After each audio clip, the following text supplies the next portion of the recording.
avevamo tante attese attorno a questa edizione 2025 che sono state ampiamente confermate.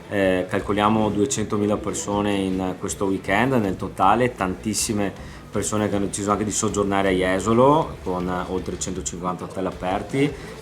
Ha funzionato anche la misura con la ZTL che amplieremo ulteriormente il prossimo anno.